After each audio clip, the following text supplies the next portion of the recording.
This is 10 Questions to Cyber Resilience, brought to you by Assurance IT. Released twice per month, every episode brings you one step closer to cyber resilience by hearing how IT leaders are practicing cybersecurity. Resources mentioned in the episode can be found in the show notes. If you're ready to take your cyber resilience to the next level, be sure to subscribe so you can catch every episode.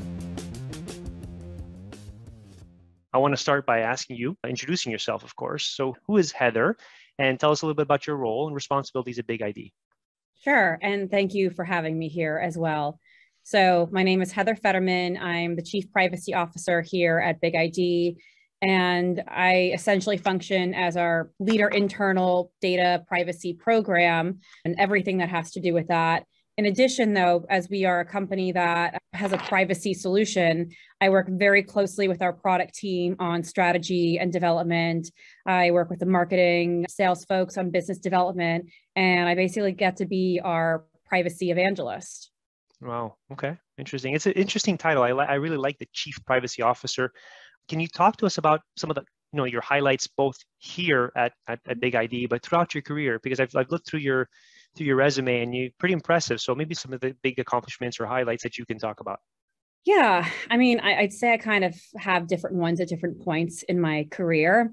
I started as a legal and policy fellow at the Future of Privacy Forum.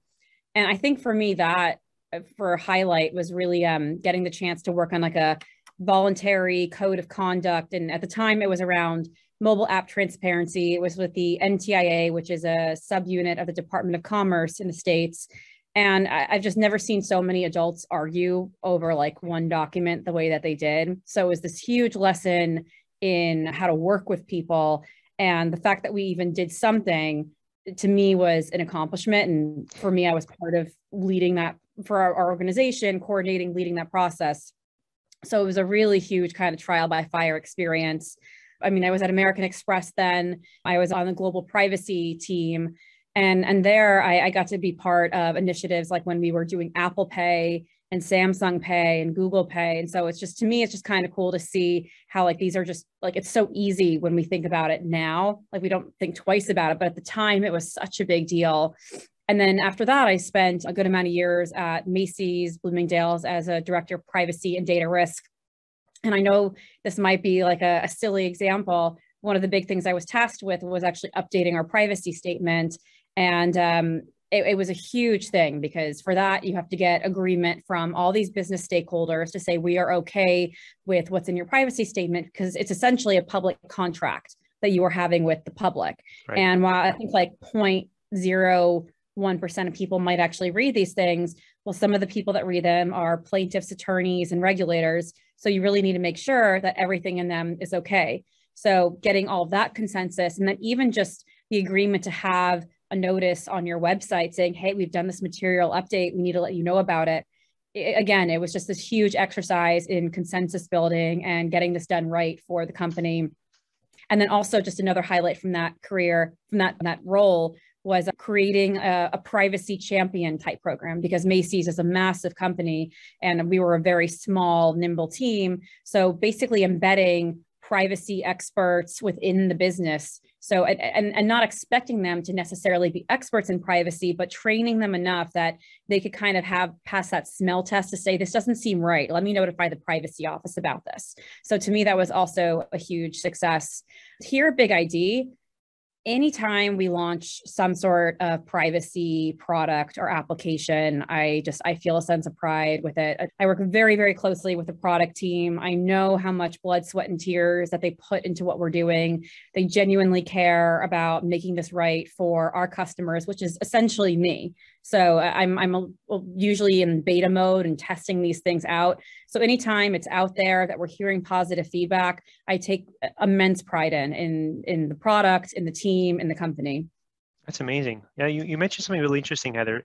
So you're obviously, you said like a customer to the product team in some way, right? A couple of questions stem from that. So to be a CPO, Chief Privacy Officer, I mean, do you absolutely require a legal background?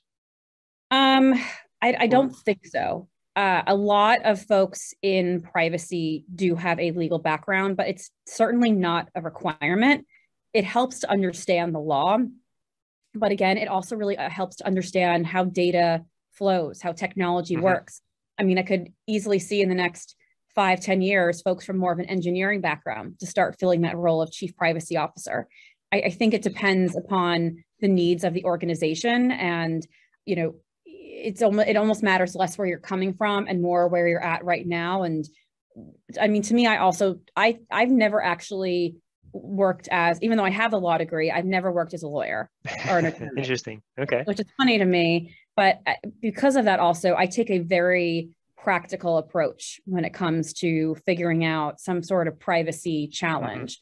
Because I mean, the law tells us one thing, and I'm not disagreeing with the law for any lawyers listening here, but at the same time, I mean, you have to do what makes sense for the business, what makes sense for customers, and what's ultimately reasonable and going to get the job done. Right. Okay. And you mentioned something. I was actually my second question was having some kind of technical understanding, right? So it sounds as if you definitely do have a technical understanding of how the data flows. Both, I mean, correct me if I'm wrong here, both from like a process perspective, but also from a technical perspective. Yep. Is that so? You actually have to wear a lot of different hats here, I guess. You do. I mean, you have to kind of understand what is actually happening with the data, and sometimes when you can get really into the weeds, sometimes things that you thought were scary are actually not that bad. And then things that you thought weren't that bad are actually so you really need to know what's going on. Yeah, I see that happening a lot. Okay. All right. We sometimes take things for granted, basically, in the business, right? Where easy stuff should be easy and it ends up being very difficult, and then vice versa. So you talked a little bit about your career and the different roles. Maybe this is an easy question, or maybe difficult, but when did the passion for data and data privacy actually arise? Like, what was the moment where you said, wow, I really like this? That's actually easy for me. So in America, the way it works with law school is that you do 3 years, and your first year, you don't really get to choose your classes. And my first year, I'm a student of life, so I love learning no matter what, but I happened to have a legal writing assignment, and it was about a Fourth Amendment privacy issue. And I was arguing on the privacy side versus for the law enforcement side. And I just found that I got really, really passionate as I started to research the issue.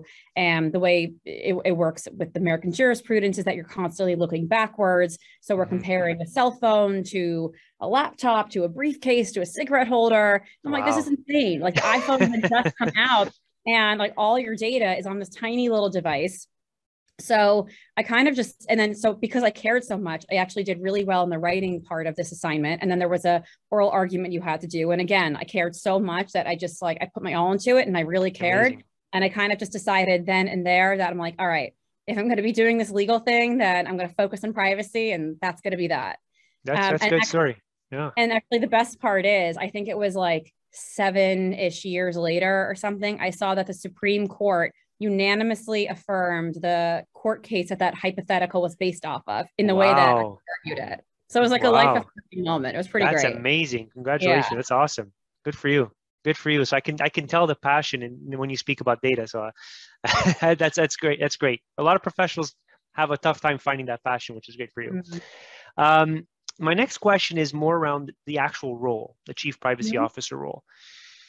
It's somewhat of a new role in organizations. I talked to a lot of different companies, and the CPO is, not every company has a CPO, right? So can you maybe elaborate on what the chief privacy officer does, and who do you mostly interact with on the day-to-day? Like, how close is your relationship with the CISO, the CIO, the CFO? Like, where do these people come into the conversation?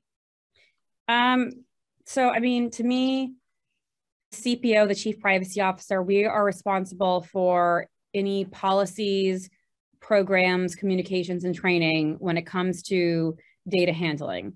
Our job is to make sure that the company is using data responsibly.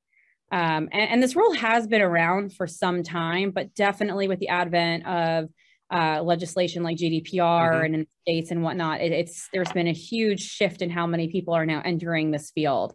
And to me, I kind of break it down in terms of, people, process, and technology, and we can get more into the weeds on that one if you want. But in terms of who we interact with in the business, I mean, we work very closely with the security team.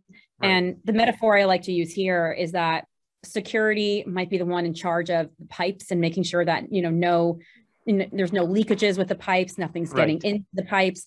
But privacy is actually kind of looking at, well, what's actually flowing through the pipes? Where are we getting this from? Are we commingling this with other sources from other pipes? And how long are we keeping it for? And so we're the ones that are asking more of those sort of questions and having to figure out the right thing to do there. But I think you mentioned the CIO. So we might be interacting with IT to understand those actual data flows. Legal, if we're not, because privacy also can sit in various parts of an organization depending on how the organization is made up. That's sometimes what I've seen. Yeah, it's all over the place. So I have yet to see like one specific model for that. But we basically interact with everybody to an extent. I mean, there's a concept under GDPR called Article 30 record of processing activity, and you have to understand every business process that is using personal data. So that basically requires you having to get in touch with every business team within your organization and understanding how data is flowing. So it's actually a very strong relationship sort of building role, because at the end of the day, you want the folks in the business to want to come to you to talk to you about these various things that they're doing with data and have it be more of a partnership rather than, they're scared to come to you or they won't come to you or anything like that. So as you're saying that, so I see that obviously you're interacting with a lot of different people, which is obviously, I mean, it's pretty normal because data interacts, data flows or data interacts with a lot of different organizations within the enterprise. Now, do you sometimes see some reluctance, or does it sometimes become difficult for that interaction or for that conversation? Like everyone's kind of sensitive to what and how you interact with their process, right? You said mention people, process, technology. Process and people sometimes don't always work together. So I'm just curious as to, do you see any contention come up when you're having a conversation with some of those groups and trying to question how they're managing the data? Yeah, I mean, it definitely happens. There are definitely arguments that come in. Everyone has competing priorities. Things need to have deadlines, need to be passed, have to be done yesterday. You might be stalling business things. Oh yeah, I've heard it all. I've heard it all. So, I figured it was a natural question. It was an obvious question, but I just wanted to make sure that, because we see it all the time. And then, when you have to manage that. And what I've seen is, if it's something that comes from compliance, if it's a governance thing, if it's a compliance thing, or it's a risk topic, right? It just gets precedence. It just gets priority. You know what I mean? I think, yeah. Yeah. So I just wanted to confirm that my thought process was okay. No, I think you're right. I mean, I think just kind of to that point though, in terms of that relationship, I mean, you have to actually build a relationship with these people, but also having them understand why, you might need to do something and, why instead of X or whatever it is, and just say, hey, I don't disagree with you that this might be an annoying thing, but the law says that we have to do it this way. Or, can we really think about this like pilot that you want to do? I mean, if your mom was going to do this and walk into this situation, would you really be okay? So really kind of trying to get them to kind of think about it a little differently, maybe see various viewpoints, because part of the role of privacy is to just kind of think of all of these what if hypothetical scenarios. It can be a bit of a job that requires some healthy paranoia, I'd like to say. But that's part of our role, because most people might not be thinking about that. And that's okay. I want the business to go out and make a ton of money and do revenue and all of those things. And so I'm not there to necessarily stop it, but I am there to make sure that we're doing it right. So, we don't get fined. We don't end up with some terrible PR story or anything like that we're actually doing right by our customers and employees. Yeah, and you know what? That's a great way to approach it. I mean, it's not about, and I didn't want to make it sound like it was contention, and maybe I didn't, I didn't mention it correctly. But it's not about contention, but it's more about like having them, question a lot of, the process. And I think, like you said, I mean, if you break it down to a simple example, are you okay with, a family member doing this, or how they would be impacted by it? Then I think people kind of understand. Yeah. So I appreciate that, Heather. So I just switch gears here. I want to keep the time on track. So I want to talk a little bit about data privacy laws, because obviously I'm sure you see those a lot in your day-to-day. Given that the US does not have a singular data privacy law, how do businesses keep up with all the various data privacy laws? There's CCPA, HIPAA, FCRA, and a whole bunch, right? How does an organization keep up? I mean, and you feel like you're kind of on a constant goose chase for this sort of thing. But I think you'd feel that no matter what. I think it first depends on understanding what sort of business are you in. So, Good. If I'm not in the business of dealing with kids or anything that might have to do with kids, then I'm not going to worry about COPPA, which is the children's privacy law. Right. If I'm not dealing with health data, I'm not going to worry about HIPAA or that sort of privacy law. So I think it's first kind of figuring out where you can, not necessarily eliminate, but not have to worry. I guess the right word would be prioritize. Got it. What are the things you need to prioritize given the industry that you're in? If you're in a regulated industry like finance or healthcare, like GLBA and HIPAA are going to be your best friends. So it's first kind of coming to terms with that. I mean, paying attention to a lot of the state activity level, not just the new privacy laws we see coming out, but sometimes what the AGs are doing, enforcement actions. The Federal Trade Commission, before a lot of these comprehensive laws came out, I mean, everyone was seeing what the FTC was doing because it was all about deception and unfairness. So it's just really kind of having to figure out what's going on at a given time. And again, like focusing on what are the key priorities for your business. And then also, I mean, just being in a, let's say, a consumer-facing business versus a B2B business. Right. Versus, I was going to ask that. Yeah. Yeah. So, I mean, at BigID, this is B2B. So the concerns that I'm dealing with here are very different than the ones I dealt with at Amex and Macy's, which is normal. So there's still things I have to contend with. It's just very different than what those roles required. Interesting point there where you mentioned B2B and B2C, because there's obviously a different lens that you have to look at this through. However, indirectly though, and we'll talk about how BigID helps companies after my next question, but I guess if you're B2B or B2C, indirectly, there is some kind of notion of B2C in there. So you have to still understand what the impact is going to lie in the long term, right? To the end user, I guess. Yeah. I mean, you always have to be concerned about that. I guess I think about it more to the extent that, like, if we take something like data subject rights, which is pretty common amongst GDPR and CCPA and these other new privacy laws coming out, the amount of DSAR requests you're going to get if you're a consumer-facing retailer is very different than if you're like a software in a B2B space. Yes, so totally agree. So, however, to your point, as a processor or vendor in this space, I still need to do right by my version of customers, which are these companies who their customers are these end users. And at the end of the day, a lot of actually the security incidents that go on are not always through the consumer-facing company, but a lot of the time through their vendors. And that would be a terrible thing for any company to go through, but it would also be terrible for our customers to go through and ultimately to hurt their customers. So yes, you are totally right. Okay. Oh yeah, I see it from different aspects. So I want to make sure that I'm not forgetting anything. The big question. So right now, there's a handful of states you mentioned that have signed, law when it comes to data privacy. Do you see this continuing, or will there be like a federal privacy law emerge, similar to how GDPR kind of took over what there was in Europe? I mean, is that going to happen, or what do you see happening? So I am deeply cynical that we're going to see privacy legislation, at least in the next 5. If it happens, maybe by the end of the 2020s decade. But I'm a little in the minority on that camp. So just full disclosure on that one. Okay. I don't have a whole lot of faith in our politicians to really get it together in a way that would be really meaningful. But I hope I will be proven wrong. I think the other thing, though, is that GDPR and Europe have a different history when it comes to these things. I mean, they also come from a place where they had the privacy directive for a number of years. And the idea with GDPR is that it was a regulation. So now all of the member states, it's harmonized amongst them. They're all following the same law, albeit different interpretations of it.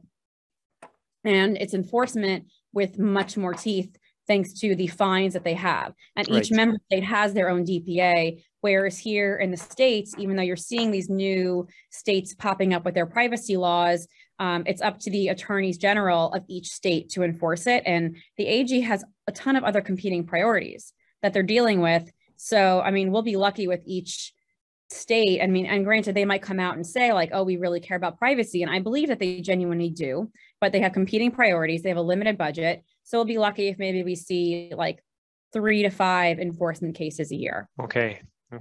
Interesting. Okay, well, I appreciate your take on it. Like I said, I don't think there's no right answer to this, but it's just a matter of, you wanted to know what your thought was on that. And sorry, just one more thing. The exception to that one though is California, because the new California law created their own state agency. So I think everyone's and that goes into effect next year in 2023. So everyone's kind of waiting and seeing how new office is going to respond. So I can't do that. I think if I come back maybe in like 3 years from now, I'll have more to say on that. Well, I'll take you up on that. In 3 years, we'll have the conversation again, hopefully sooner. But so let me just ask you this. So just for clarity, for some of the audience that may not understand how privacy laws work. So when you have a state that has a privacy law, does it pertain to the enterprise or the individual or both? I think the enterprise, but I think usually we focus on the individual here. And as of right now, I think it's kind of hard to ignore all the various, to segregate and just say, I'm only going to offer these privacy rights for Californians and people in Colorado and Virginia, but not people in New Jersey or something like that. I think the exception there, though, is that the only state privacy law that is offering employee privacy rights is California. So many organizations as of right now are considering just taking a California only approach for employee privacy rights and consumer everybody for anyone who's not an employee or a consumer.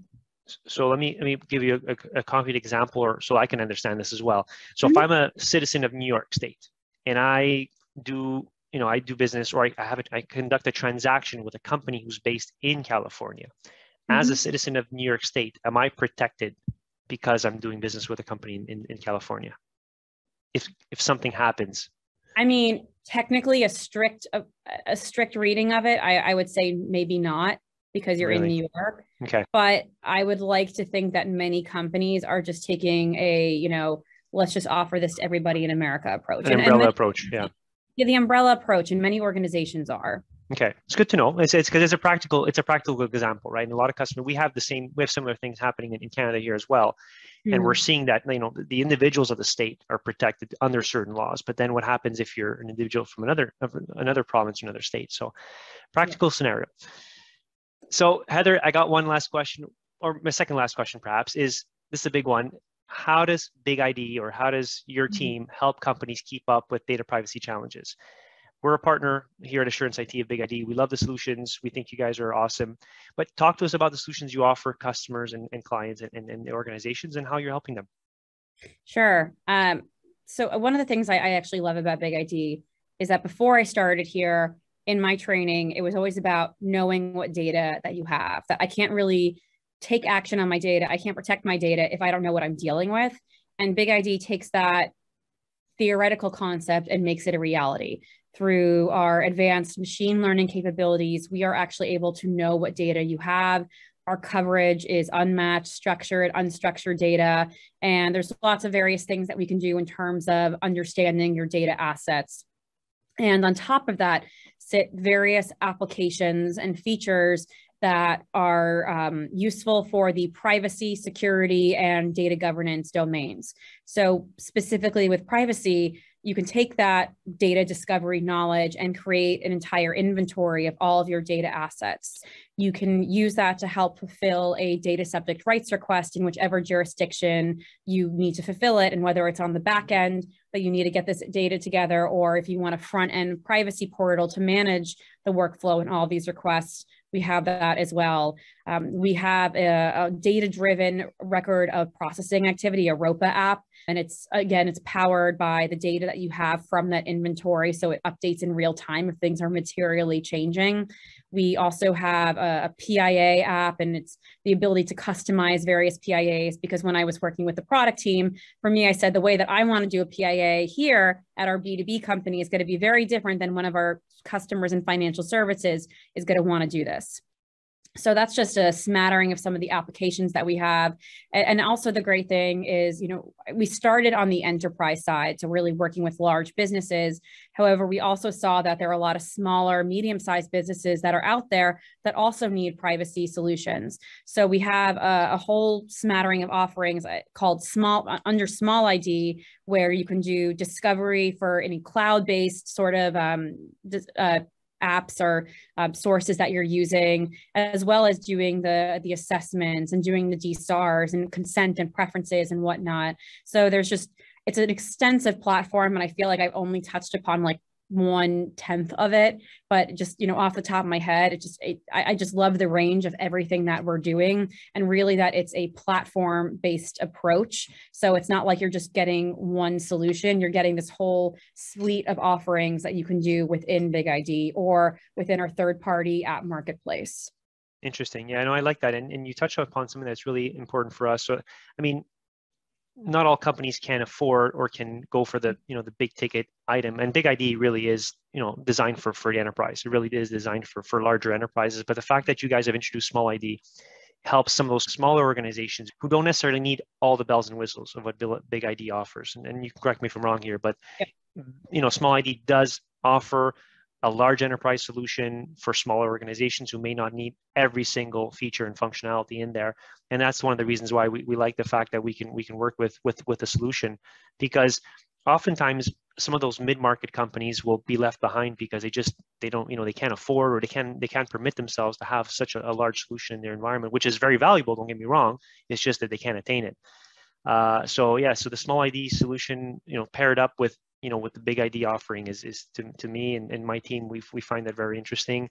And the number of data sources, I think, is something that, how many data sources can you guys actually go and fetch data from? Oh boy, in the hundreds. I can't even keep count. Yeah, I know there's a lot, right? There's a ton, and it's structured and unstructured, which is very, one of the competitive advantages you guys have as well. Yeah. Interesting. And to your point that you were saying about the mid-market, that's something that I've heard from some other privacy friends in Canada, that there's a big mid-market there, in which, that are looking for sort of solutions to really help. And I think that's where SmallID can really come in and just help with some of those needs. Because, I mean, if you're a smaller company, you're not going to need all the bells and whistles of our enterprise platform. Not yet, anyway. Right? Not yet. Yeah, Fingers crossed you will one day. So for both of us. Well, that's it, exactly. And that's what we like. So we like to start our customers small and get them kind of used to it. Because I do have another question, and I apologize, I'll be good with time. In terms of skill set, how does the market look? Are we okay with, when it comes to privacy skill sets or individuals with that skill set? Are we lacking, or where are we with that? Because I'm having trouble with that. I'm having trouble finding those individuals, both technically and understand the privacy aspect. So what's your take on that? Yeah, I mean, there's definitely a huge demand for privacy experts these days, and the supply side needs to catch up. I think I saw some statistic for IAPP, the International Association of Privacy Professionals, that they now have 75,000 members, which to me sounds like a lot. But I mean, then imagine how many of those members are just brand spanking new to privacy and whatnot. So I think we'll see the industry change really in the next 5-10 years.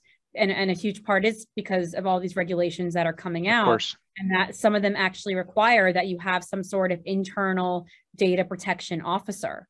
So the regulation actually says that. So it's definitely changing the nature of the game. Yeah, well, that's interesting, because here in Quebec, every enterprise will have to name a DPO, and by default, it'll become the company president. So that's posing some big challenges right now. So we're trying to see how how the enterprises are going to, first of all, be aware of this, because a lot of enterprises don't even understand what that means. So there's a huge awareness factor that comes into play, and then of course the technical skill set, which we'll have to go and fill that gap. So interesting times to come, that's for sure. Heather, I've asked all the questions I want, and I've taken, I think enough of your time here. It's very valuable, and we appreciate you, taking the time with us. Anything for me? Anything that you may have wanted to mention that I didn't ask, or anything important that's on your mind? Is there anything, I guess, from the Canadian regulatory side that, might be worth mentioning to the audience here? I know that there was supposed to be a federal law or national law in Canada, and it didn't go through last year. But I've heard rumors that it's likely going to come back.